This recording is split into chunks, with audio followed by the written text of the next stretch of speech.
Council of Higher Secondary Education Manipur Lauba Sahi Sigaba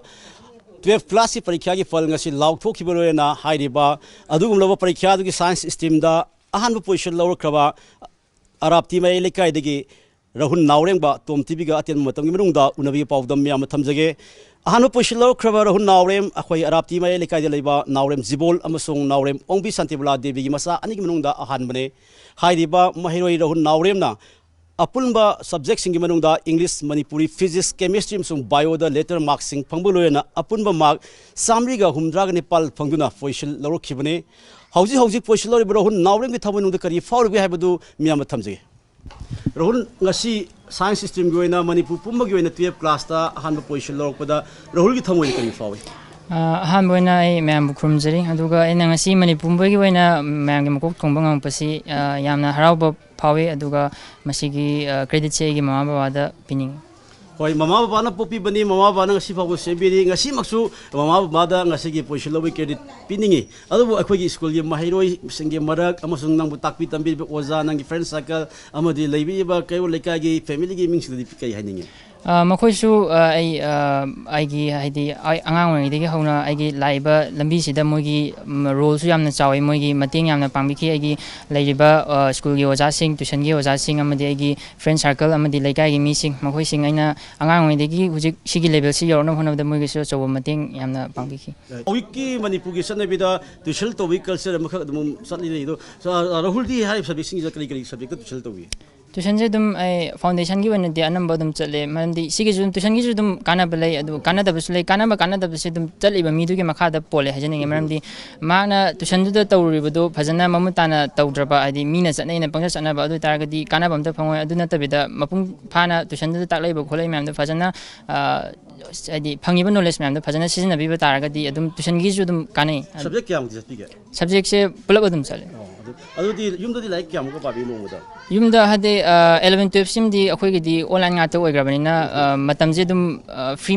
time जे दुम fungi सतो खोतोपगी मतम मांगद्रे अदुना self interaction हदि इसागी ओइबा मतम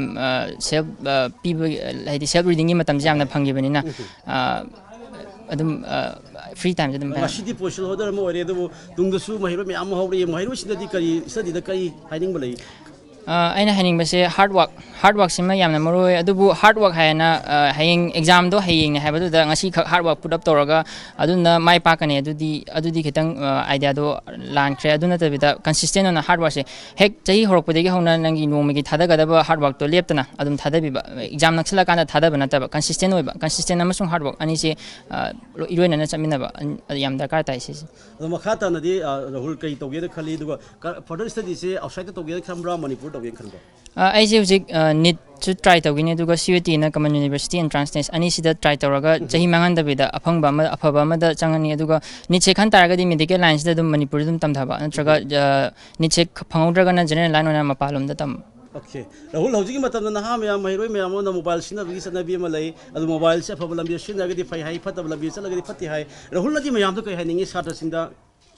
मसी चुमे मोबाइल से सिजनरिबा मीदुगी मखा पोले हाइनिंगे हाइदि सिजनरिबा मीदुना लाना मोबाइल से सिनगी तारगदी अमांग बोय अदुदुगा मोबाइल जिदगी जो खोइ फंगबा मैम ले हाइदि यूट्यूब दगी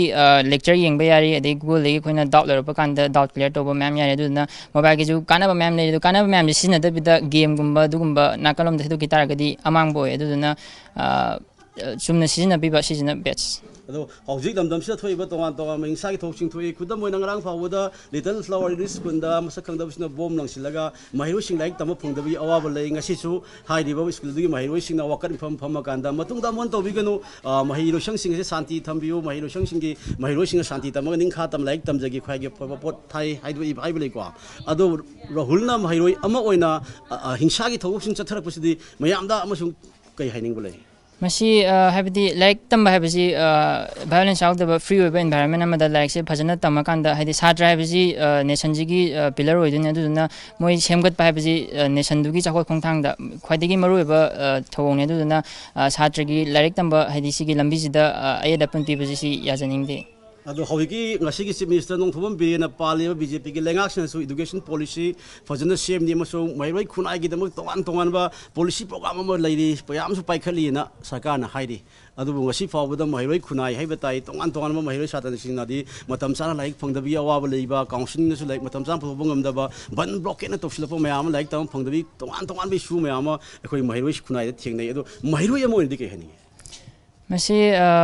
ꯌꯥꯔꯤꯃꯈꯩ ꯁꯤꯒꯤ ꯍꯥꯏꯗꯤ ꯁꯥꯇ꯭ꯔꯁꯤꯡꯗ ꯊꯦꯡꯅꯔꯤꯕ ꯑꯋꯥꯕꯁꯤ ꯁꯤ ꯌꯥꯔꯤꯃꯈꯩ ꯍꯟꯊꯍꯟꯕꯤꯕ ꯑꯗꯨꯒ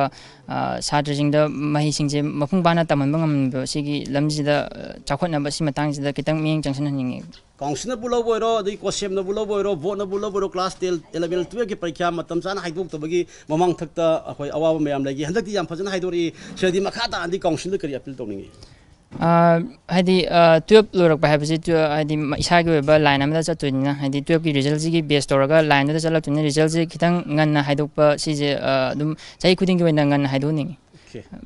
ꯕꯕꯥꯗꯤ ꯀꯥꯎꯟꯁꯤꯜ ꯍꯥꯏꯌꯔ ꯁꯦꯀꯦꯟꯗꯔꯤ ꯂꯧꯕ ꯇꯨꯌꯦꯜꯞꯀꯤ ꯑꯦꯛꯖꯥꯝꯁꯤꯗ ꯑꯩꯒꯤ ꯏꯆꯥꯅꯨꯄꯥꯅ ꯃꯌꯥꯝ ꯃꯅꯤꯄꯨꯔ ꯄꯨꯝꯕꯒꯤ ꯑꯣꯏꯅ ꯃꯀꯣꯛ ꯇꯥꯔꯛꯄꯁꯤꯗ ꯑꯩ ꯍꯥꯏꯅꯤꯡꯉꯥꯏ ꯂꯩꯇꯅ ꯅꯨꯡꯉꯥꯏꯕ ꯑꯃ ꯐꯥꯎꯏ ꯁꯨꯃꯥꯏꯅ ꯃꯃꯥꯡꯒꯤ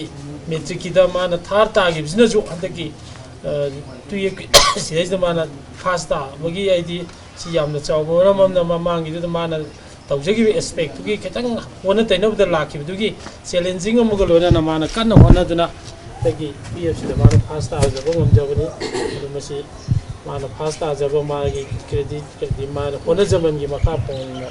ꯃꯥꯅ ꯐꯪꯖꯕꯅꯤ ꯑꯗꯣ ꯃꯥꯅ ꯐꯥꯁ ꯇꯥꯔꯛꯄꯁꯦ ꯑꯩ ꯍꯥꯏꯅꯤꯡꯉꯥꯏ ꯂꯩꯇꯅ ꯀꯥꯎꯟꯁꯤꯜ ꯑꯣꯐ ꯍꯥꯌꯔ ꯁꯦꯀꯦꯟꯗꯔꯤꯅ ꯂꯧꯕ ꯇꯨꯌꯦꯜꯞꯀꯤ ꯑꯦꯛꯖꯥꯝ ꯑꯁꯤꯗ ꯑꯩꯒꯤ ꯏꯆꯥꯅꯨꯄꯥꯅ ꯃꯅꯤꯄꯨꯔ ꯄꯨꯝꯕꯒꯤ ꯃꯀꯣꯛ ꯊꯣꯡꯂꯛꯄ ꯑꯁꯤꯗ ꯑꯩ ꯑꯁꯨꯛꯀꯤ ꯃꯇꯤꯛ ꯍꯥꯏꯅꯤꯡꯉꯥꯏ ꯂꯩꯇꯅ ꯍꯔꯥꯎꯖꯩ ꯃꯃꯥ ꯑꯣꯏꯅ ꯃꯆꯥꯁꯤꯡ ꯁꯦꯝꯕꯗꯒꯤ ꯈꯤꯇꯪ ꯍꯥꯏꯕꯤꯌꯨ ꯃꯃꯥ ꯑꯃ ꯑꯣꯏꯅ ꯑꯩꯈꯣꯏꯒꯤ ꯃꯆꯥꯁꯤꯡꯁꯦ